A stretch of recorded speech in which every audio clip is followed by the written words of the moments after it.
Welcome to Vedic IAS academy. എൻ്റെ പേര് Atul Shankar. September 14 മുതൽ സെപ്റ്റംബർ 21 വരെയുള്ള പ്രധാനപ്പെട്ട വാർത്തകൾ അധിഷ്ഠിതമാക്കിയാണ് ഇന്നത്തെ Vedic വാർത്താവാരം.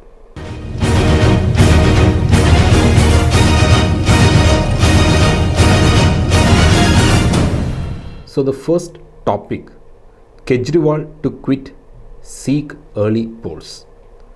National Capital Territory, Delhiയുടെ Chief Minister Arvind Kejriwal quit or resigned the Delhi CM post. Now, 2 days after he walked out of prison on bail, Delhi Chief Minister Arvind Kejriwal announced on Sunday that he would resign in 2 days. So, ഈ ആഴ്ച Kejriwal resign ചെയ്തു. And also Atishi, so you must be knowing Atishi is the current or was the finance minister of National Capital Territory Delhi. So Atishi, a senior AAP leader and Delhi cabinet minister, is set to become Delhi's third woman chief minister after Arvind Kejriwal resigned. So ഇതിനു മുമ്പ് ഉള്ള ഡൽഹിയിലെ 2 women CM chief ministers ആരൊക്കെയാണെന്നുള്ളത് നിങ്ങൾക്കൊന്ന് comment ചെയ്യാം. So constitution 69th Amendment Act of 1991.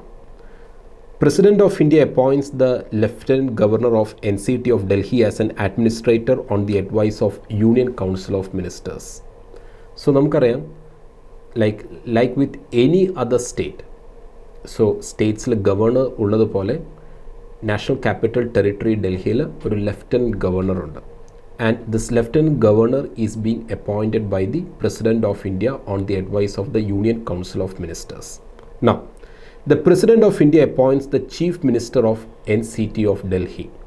So സാധാരണ in states it is the governor who appoints the chief minister of states, but in national capital territory of Delhi it is the president of India who appoints the chief minister. The President of India appoints the other ministers on the aid and advice of the Chief Minister to hold the office during the pleasure of the President. So, ഇതിനു മുമ്പും പറഞ്ഞു അല്ലേ?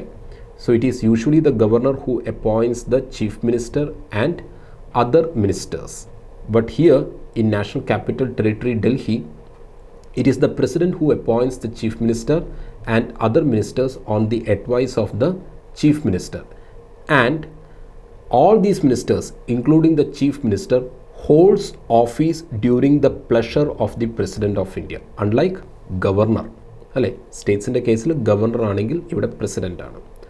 The Lieutenant Governor exercise the legislative powers regarding all subjects included in the state list except public order, police and land, concurrent list on the aid and advice of the Council of Ministers of NCT Delhi.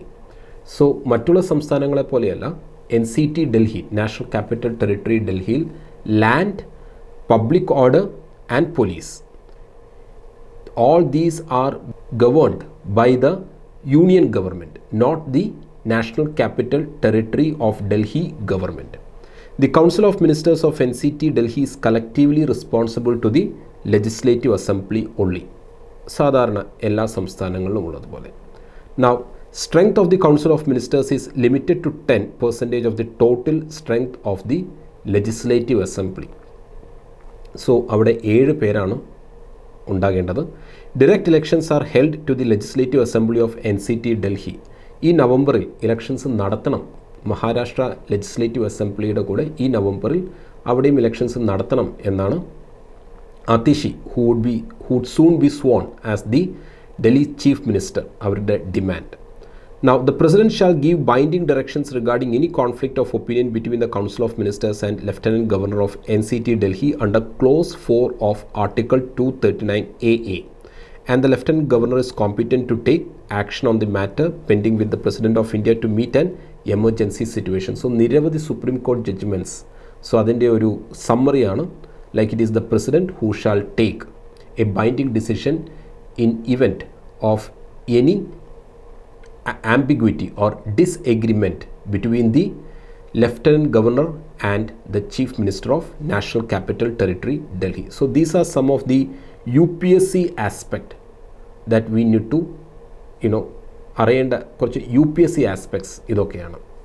Now അടുത്തൊരു important ആയിട്ടുള്ള ഒരു topic എന്ന് പറയാവുന്നത് ഒരു UPSC oriented ആയിട്ടുള്ള ഒരു ടോപ്പിക്കാണ്.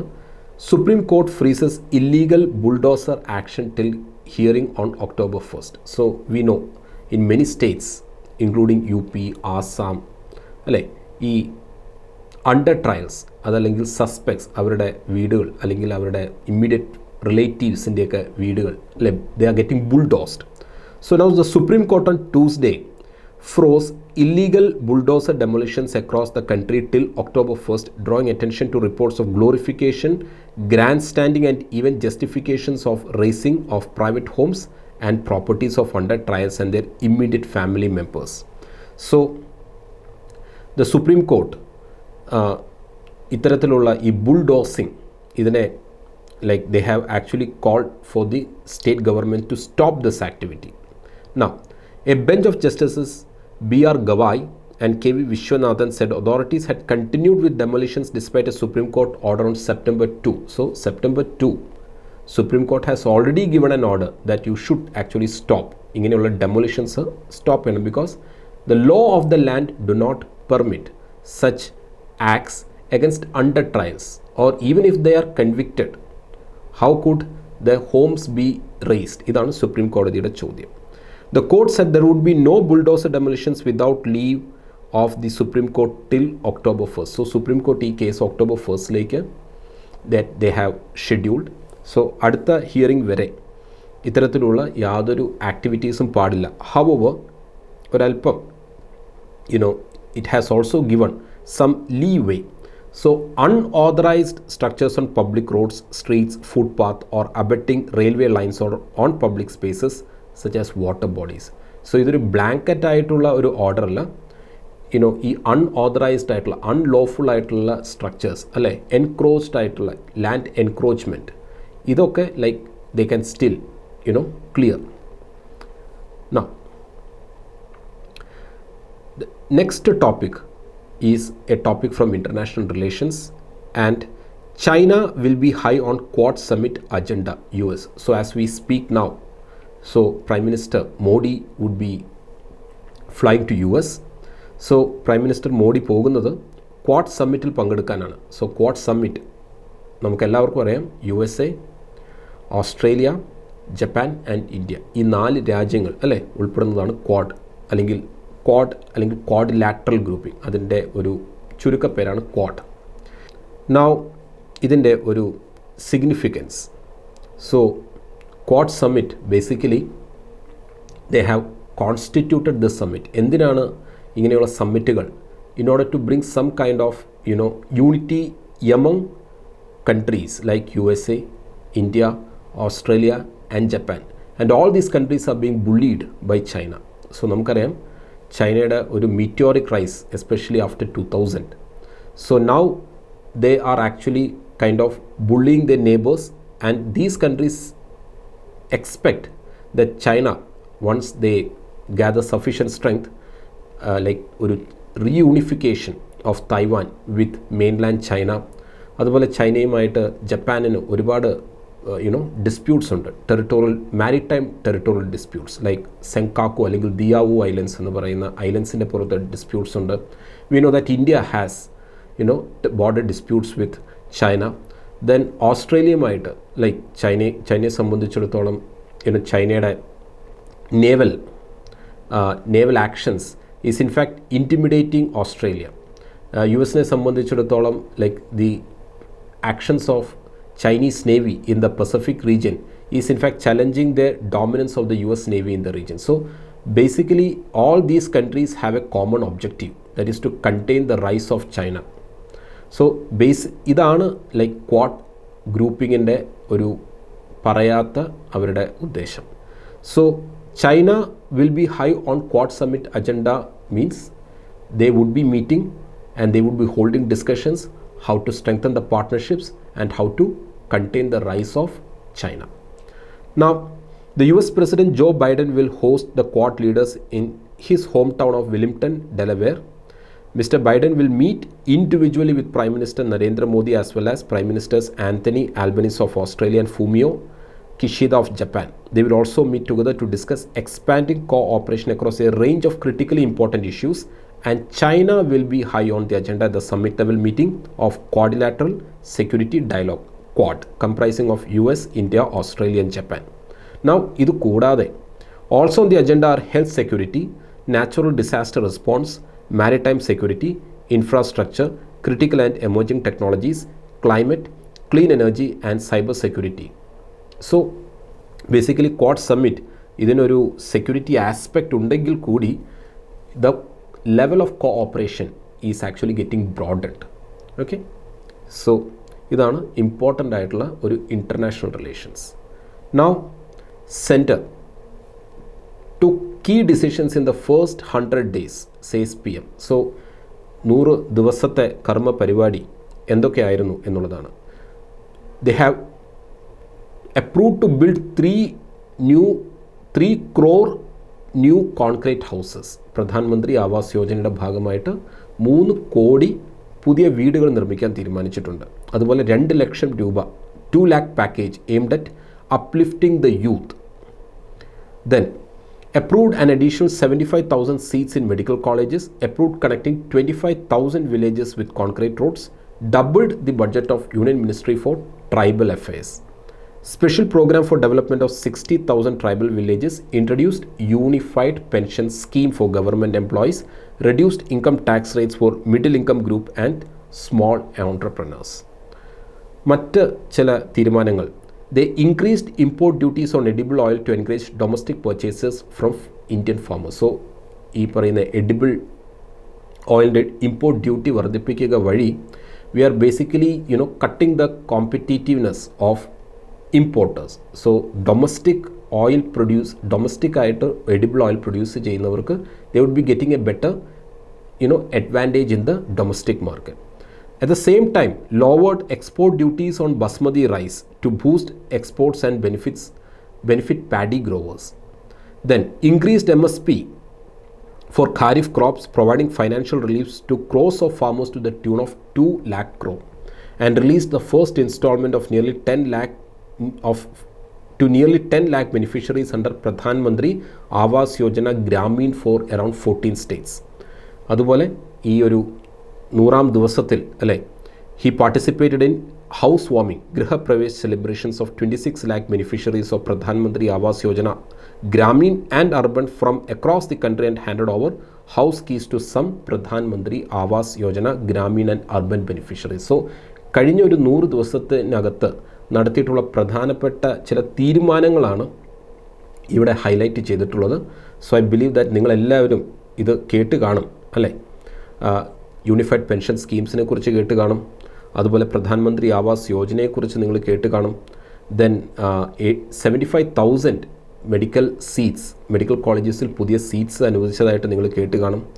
പിന്നെ ബഡ്ജറ്റിൽ ഈ ഇൻകം ടാക്സ് റീസ്ട്രക്ചറിങ് നടത്തി. സോ വാട്ട് ദേ ക്ലെയിം, അവർ പറയുന്നത് it is expected to benefit the middle income group and small entrepreneurs. Now the next important topic, ഇതും ഒരു നാഷണൽ ന്യൂസാണ്. After a decade long wait, JNK votes today in assembly elections. So 2014 ഇതിന് മുമ്പ് elections നടന്നിട്ടുള്ളത്. ഇതിപ്പോൾ 10 വർഷം കഴിഞ്ഞിട്ടാണ് elections നടക്കുന്നത്. ഫസ്റ്റ് ഫേസ് കഴിഞ്ഞു. 24 Jammu and Kashmir constituencies went to poll. Polling ശതമാനം 61.13% and Kishtwar recorded highest turnout of 80.14 and Pulwama recorded the lowest 46.65%. 8 seats of Chenab Valley in Doda, Kishtwar and Rampan districts recorded 68% and 82% polling, while the newly created constituency of Padar Nakseni in Kishtwar registered a turnout of 80.67%. So first phase ആണ് കഴിഞ്ഞിട്ടുള്ളൂ. ഇനിയും Jammu and Kashmir ഇലക്ഷൻസിൽ phases ഉണ്ട്. So by this month elections കഴിഞ്ഞ് അവിടെ സർക്കാർ രൂപീകരിക്കും എന്നാണ് പ്രതീക്ഷിക്കുന്നത്.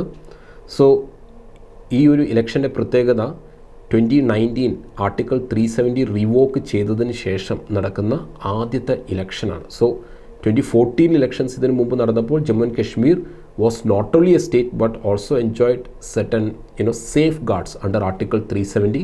നിലവിൽ ഇലക്ഷൻ നടക്കുമ്പോൾ ജമ്മു ആൻഡ് കശ്മീർ ഒരു സംസ്ഥാനം പോലും അല്ല, മറിച്ച് it has been kind of delegated to a union territory.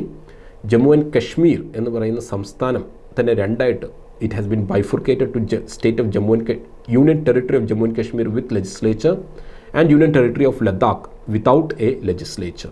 So I believe that നിങ്ങൾ ഇതെല്ലാം ഫോളോ ചെയ്യുന്നുണ്ടെന്ന്. ദെൻ അടുത്തതും ഒരു പോളിറ്റി ആൻഡ് ഗവേണൻസിലെ തന്നെ ടോപ്പിക്കാണ്. 1 nation 1 election will be implemented in the current term of Modi government. എല്ലാവരും കേട്ട് കാണും 1 നേഷൻ 1 ഇലക്ഷൻ, സൈമിൾട്ടേനിയസ് ഇലക്ഷൻസ് എന്നൊക്കെ പറയും. സോ മുൻ പ്രസിഡൻറ്റ് ലൈക്ക് രാംനാഥ് കോവിന്ദ് കമ്മിറ്റിയുടെ ഒരു റെക്കമെൻഡേഷൻസ് ബേസിസിലാണ് ഈ ഒരു പറയുന്ന 1 നേഷൻ 1 ഇലക്ഷൻ അല്ലെങ്കിൽ സൈമിൾട്ടേനിയസ് ഇലക്ഷൻസ് എന്നൊക്കെ പറയുന്ന ഈ ഒരു പ്രക്രിയയിലേക്ക്, അല്ലേ, ഈ ഒരു ഇലക്ട്രൽ റിഫോംസിലേക്ക് we are planning to move. So ഈ പറയുന്ന രാംനാഥ് കോവിന്ദ് പാനൽ കുറച്ച് സജഷൻസ് ഒക്കെ കൊടുത്തിട്ടുണ്ട്. ലൈക്ക് ത്രൂ എ നോട്ടിഫിക്കേഷൻ, ഒരു നോട്ടിഫിക്കേഷൻ വഴി the first sitting of Lok Sabha post general elections set an appointed date and this date would mark the beginning of new electoral cycle. State assemblies that are formed after the date and before the completion of Lok Sabha term would conclude before the subsequent general elections. After this, elections to the Lok Sabha and all state assemblies would be held simultaneously. So തീർച്ചയായിട്ടും സംസ്ഥാന നിയമസഭകളുടെയൊക്കെ സമയം, അതുപോലെ സർക്കാരുകളുടെയൊക്കെ സമയം, അല്ലേ, ഈ ഒരു ഇതിനനുസരിച്ച് ചെറിയ മാറ്റങ്ങളൊക്കെ വരുത്തേണ്ടി വരും. അതിനെക്കുറിച്ചാണ്, ചിലത് കൂട്ടേണ്ടി വരും, 5 വർഷത്തിൽ കൂട്ടേണ്ടി വരും, ചിലത് 5 വർഷത്തിൽ കുറയ്ക്കേണ്ടി വരും. ഇതിനെക്കുറിച്ചൊക്കെ ആയിരുന്നു.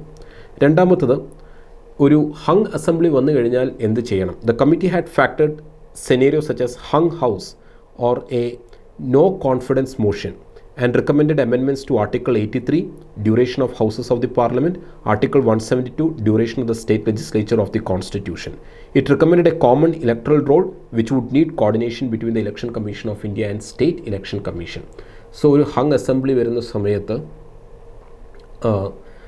ഇതെങ്ങനെയാണ് ചെയ്യേണ്ടത്, ലൈക്ക് വീണ്ടും ഒരു ഇലക്ഷൻ നടത്തണമോ എന്നതിനെക്കുറിച്ചൊക്കെ ഈ പറയുന്ന കമ്മിറ്റി റെക്കമെൻഡേഷൻസ് നൽകുന്നുണ്ട്. സോ അങ്ങനെ വരുന്ന സാഹചര്യങ്ങളിൽ we have to make some amendments. അപ്പോൾ അതിനെക്കുറിച്ചാണ്, അല്ലെങ്കിൽ നോ കോൺഫിഡൻസ് മോഷൻ ഇൻട്രൊഡ്യൂസ് ചെയ്തു. So what should be some conditionalities that should be attached, അല്ലേ? അപ്പം ഇതിനെക്കുറിച്ചൊക്കെയുള്ള കുറച്ച് അമെൻമെൻറ്റ്സ് ഈ കമ്മിറ്റി റെക്കമെൻഡ് ചെയ്യുന്നുണ്ട്. Then Election Commission of India is responsible for Lok Sabha and Assembly polls, while the local body elections for municipalities and panchayats are managed by state election commissions. So the proposed changes regarding the single electoral roll and single voter ID card would need ratification by at least half of the states. So this is basically a constitutional amendment that alters the federal relations. So not only has it to be approved by 2/3 of the members, special majority matram param, but it also has to be, such an amendment has to be approved by or at least half of the states, അല്ലെ, ratified by at least half of the states എന്ന് വെച്ച് കഴിഞ്ഞാൽ ഒരു simple മെജോറിറ്റിയോടുകൂടി ratification നടത്തണം. So ഏതാണ്ട് 18 amendments Ramnath Kovind panel recommend ചെയ്തിട്ടുണ്ട്. ഇതിൽ പല റെക്കമെൻഡേഷൻസിനും വേണ്ടി വരുന്ന amendments it has to be only amended by 2/3 special majority, ഹൗസിൻ്റെ സ്പെഷ്യൽ മെജോറിറ്റി മാത്രം മതി. എന്നാൽ ചില amendments it has to be ratified by the assembly. ഇതിലെ അവസാനത്തെ topic, 2 navy officers to embark on ഗ്രൂവലിംഗ് blue water global voyage. So 2 പേരാണ്, 2 women officers of Indian Navy. ഒരാളുടെ പേര് ലെഫ്റ്റനൻറ്റ് കമാൻഡർ എ രൂപ, രണ്ടാമത്തെ ആളുടെ പേര് lieutenant commander K Dilna. And they are going to circumnavigate the globe in INS V Tarini. Okay, Indian Navy sailing vessel Tarini. So if you see here, Sagar Parikrama basically refers to ഈ പറയുന്ന സർക്കുംനാവിഗേറ്റ് ചെയ്യുന്നതിനെയാണ് ഈ പറയുന്ന സാഗർ പരിക്രമ എന്ന് പറയുന്നത്. ഇതിനു മുമ്പും ചെയ്തിട്ടുണ്ട്. Sagar Parikrama would be a grueling voyage requiring extreme skills, physical fitness and mental alertness, and officers have been training rigorously and gained thousands of miles of experience under the belt. So Lieutenant Commander Abhilash ടോമിയുടെയൊക്കെ നേതൃത്വത്തിലാണ് 2 പേരും ഈ സാഗർ പരിക്രമയ്ക്ക് വേണ്ടിയിട്ട്, ഈ ഒരു global വോയേജിന് വേണ്ടിയിട്ട് തയ്യാറെടുക്കുന്നത്. So Indian Navy has taken a center stage in ocean sailing expeditions through pioneering efforts of sailing training ships INS Tarangani, INS Sudarshani, circumnavigating about INSV Mahadev and INSV Tarini. So ഇതിനു മുമ്പും ഇതുപോലെയുള്ള സാഗർ പരിക്രമയുടെ ഭാഗമായിട്ട് സർക്കം ചെയ്തിട്ടുണ്ട്. So ഇത്തവണ രണ്ട് women officers, ഒരാളുടെ പേര് lieutenant commander A രൂപ, മറ്റൊരാളുടെ പേര് കെ ദിൽന. ഈ രണ്ട് പേരാണ് സാഗർ പരിക്രമയുടെ ഭാഗമായിട്ട് ഗ്ലോബ് നാവിഗേറ്റ് ചെയ്യാൻ പോകുന്നത്.